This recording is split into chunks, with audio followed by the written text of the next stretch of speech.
Gold, trusted gold buyers. మీరు తాకట్టు పెట్టిన బంగారాన్ని విడిపించి ఈ రోజు ఉన్న మార్కెట్ ఇంట్రెస్ట్తో ముందరికి వెళ్ళా. మీరు ఎడిటర్గా ఫస్ట్ కృష్ణవంశీ గారి సినిమా వర్క్ చేశారు. అవును.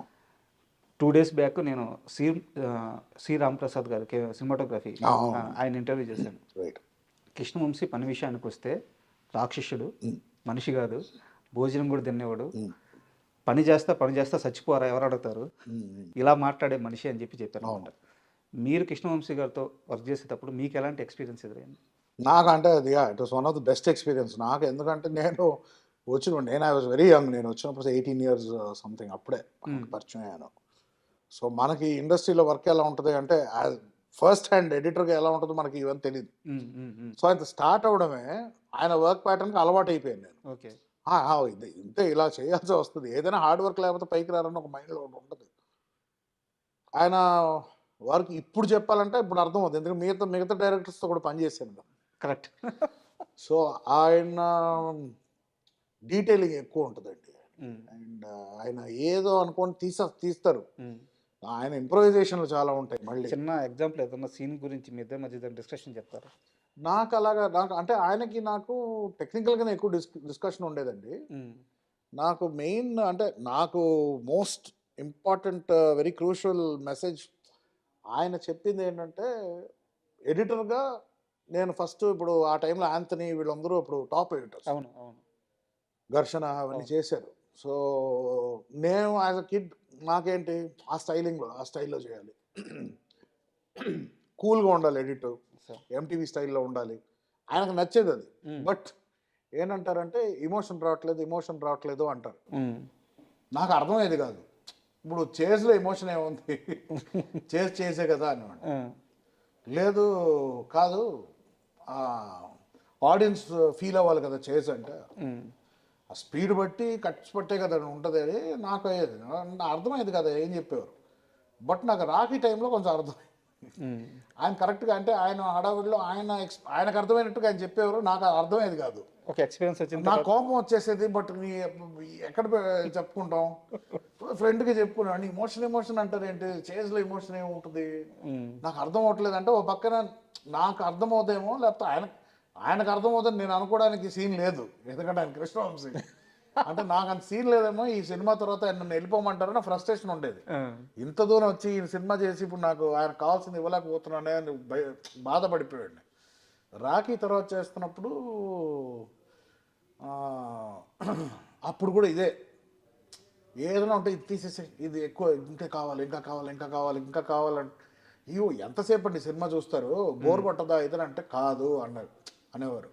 ఎవ్రీ షాట్కి ఒక లైఫ్ ఉంటుంది, ఎవ్రీ షాట్కి యాక్టర్ బట్టి, ఎమోషన్ బట్టి, డైలాగ్ బట్టి దానికంటూ ఒక క్యాలిక్యులేటెడ్ లెంగ్త్ ఉండదు. ఒక ఎడిటర్కి నీ పని ఏంటంటే సినిమాకి సోల్ ఉంటుంది, ఆ సోల్ని మెయింటైన్ చేయాలన్నాడు. నాకు కొంచెం అర్థమైంది అప్పటికి. అండ్ ఆయన ఇట్లాగా మ్యాన్ ఆన్ ఫైర్ అని రెఫరెన్స్ ఇచ్చేవారు.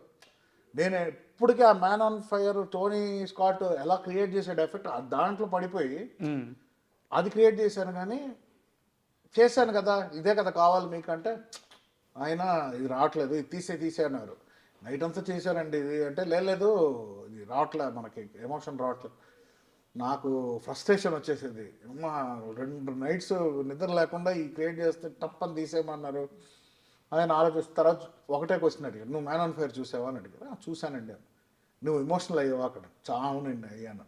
ఎందుకు అని అంటే, ఎందుకంటే దాంట్లో పలానా సస్టెనెన్స్ ఉంది షార్ట్కి, నువ్వు ఓన్లీ స్టైల్ అడాప్ట్ చేస్తున్నావు కానీ నువ్వు ఎమోషన్ వైపు ఆ డైరెక్టర్ కన్వే చేసిన ఎమోషన్ నువ్వు పట్టుకోలేకపోతున్నావు అన్నారు.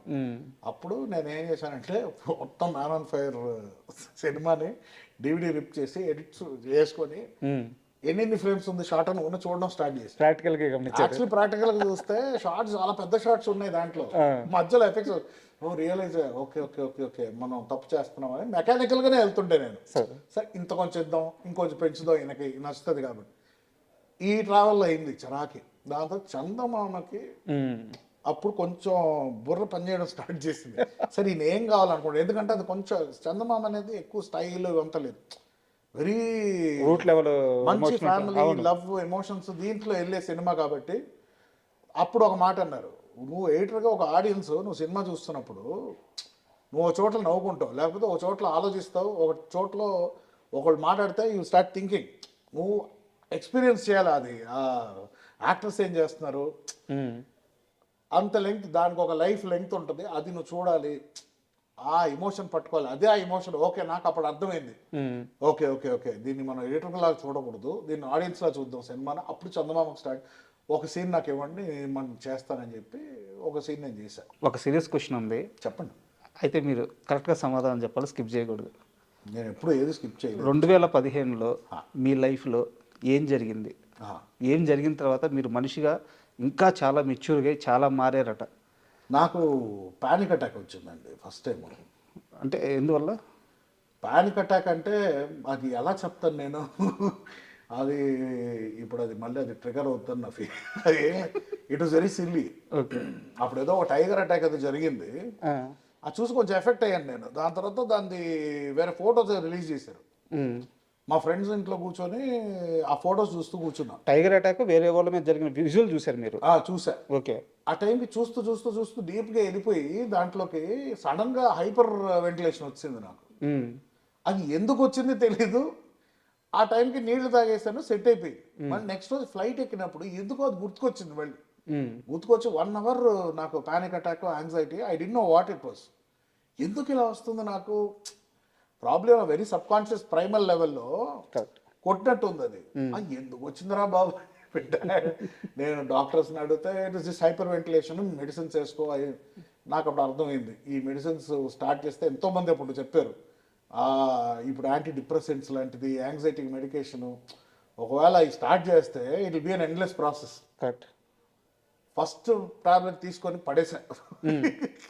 కానీ కొన్ని రోజుల తర్వాత కుదరలేదండి నా వల్ల ఒంటరి కార్లో ట్రావెల్ అవ్వలేకపోతుండే.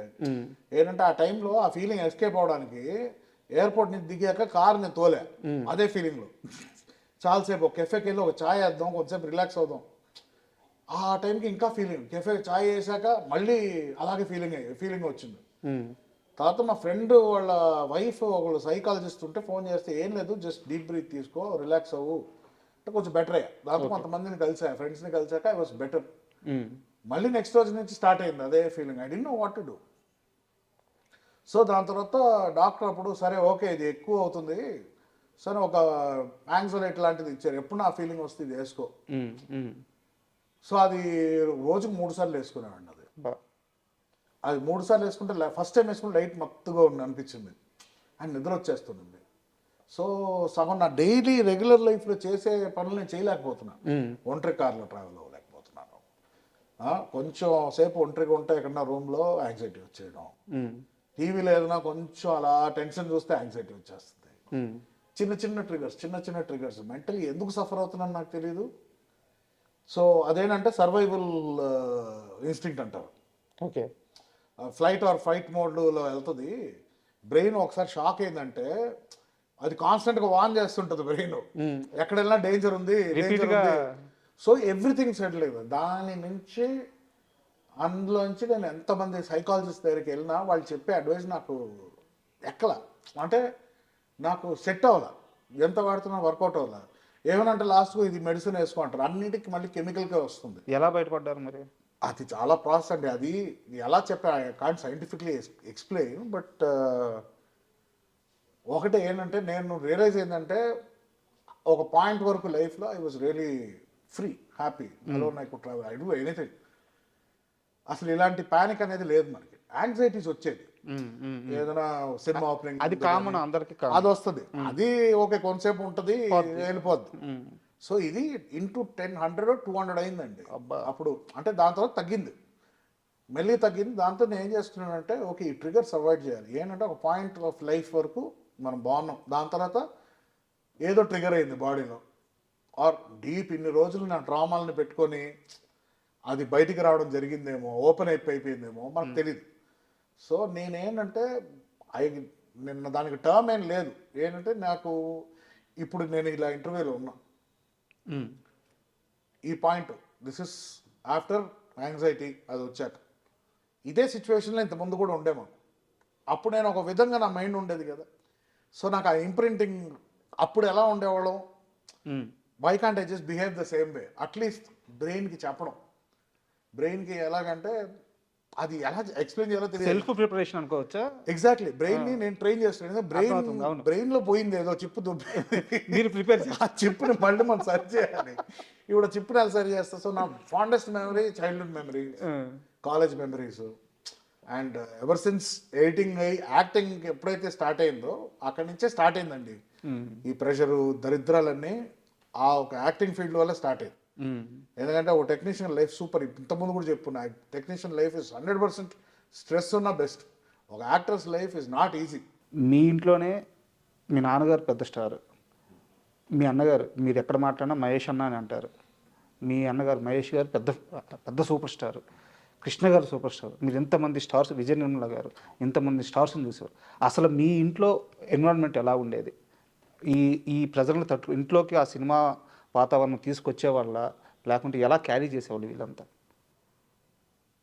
ఎప్పుడు అడగలేదు వాళ్ళని ఎలా క్యారీ చేస్తారని. నాకు తెలిసినంత వరకు వాళ్ళు ఎప్పుడు కాన్ఫిడెంట్గానే ఉన్నారు. ఏదైనా ఫెయిలియర్స్, ఏదైనా అప్పుడు ఫ్లాప్స్ ఏదైనా వచ్చినా బాధపడతారని తెలుసు. అంటే మన ఇంటి వరకు మహేష్ అన్న అయితే ఓపెన్గా చెప్పారు ఇంటర్వ్యూలోనే, నాకు ఫ్లాప్స్ పడితే నేను బయటికి రాను అని చెప్పేసి, విచ్ ఇస్ వెరీ హ్యూమన్. ఎవరు నిలబడి ఫ్లాప్ అయితే అనరు. ఎవరైనా అంత కష్టపడతారు. సో కాల్ డేస్ పెద్ద హీరోలు అయితే సినిమాలు అట్లీస్ట్ ఒక 90 days to 150 days ఇలా నడుస్తాయి. ఎవ్రీ టెక్నీషియన్ ఫ్రమ్ హీరో నుంచి ఇన్వెస్ట్మెంట్ అంత ఇది, దాని యాక్టింగ్, దాంతో డబ్బింగ్ చేసి డైరెక్టర్లు ఇంత పనులు చేసుకున్నాక సినిమా రిలీజ్ అయ్యాక ఎఫర్ట్, అది ఎఫర్ట్ ఏంటి? ఆడియన్స్ని టార్చర్ పెట్టాలని ఎవరు సినిమాలు తీరు సక్సెస్ కోసమే తీస్తారు. సో ఆటోమేటిక్ ఏమైపోతుంది సేమ్ అండి. అంటే నేను ఇంత కష్టపడి చేసాం, ఎందుకు సక్సెస్ అవ్వలేదు? టార్గెట్ ఆడియన్స్, వాలిడేషన్ కోరుకునేది ఆడియన్స్ నుంచి. ఆడియన్స్ ఇప్పుడు రివర్స్లో ట్రోల్ చేయడం స్టార్ట్ చేస్తున్నారు. అవును. So an industry that is based out of audience, audience ఇది ఇలా ఉంది రెస్పాన్స్ అనేసరికి it is very hard to take for actors అని నా ఫీలింగ్. సో గుండెని రాయి చేసుకుంటే మళ్ళీ యాక్టర్ కావడం కష్టం. I don't think there is any actor who is not sensitive. Everyone goes through, at least బాత్రూంలోనే ఏడుస్తారు నాకు తెలిసి. ఎవరికి బయట చూపించుకోపోయినా బాత్రూంలోనే 100% అండి, అది గ్యారంటీ. ఎవరో ఉన్నారంటే దే గ్రేట్, బట్ నాకు తెలిసి అయితే ప్రతి స్టార్కి అయితే తప్పదు, ఇది తప్పదండి. ఒక అదే అంటున్నా కదా, ఒక గాడ్ స్టేటస్, ఒక స్టార్ స్టేటస్ వచ్చాక to handle that fame is impossible. అది నా country like India where fanaticism, అంటే ఫ్యాన్స్ అనే వాళ్ళు ఫ్యాన్స్ కూడా కాదు, they transcended to different level. Correct. ఏ లెవెల్కి వెళ్తారంటే అది ఒక, నాకు తెలిసి తెలుగులోనే ఉందండి, తమిళ్లో ఉంది. బట్ తెలుగులో ఉన్న పిచ్ అయితే నాకు తెలిసి తెలుగు సినిమాల హీరోలకి ఉన్న పిచ్చి ఎక్కడ లేదు. ఫ్యాన్స్ 100% లేదండి.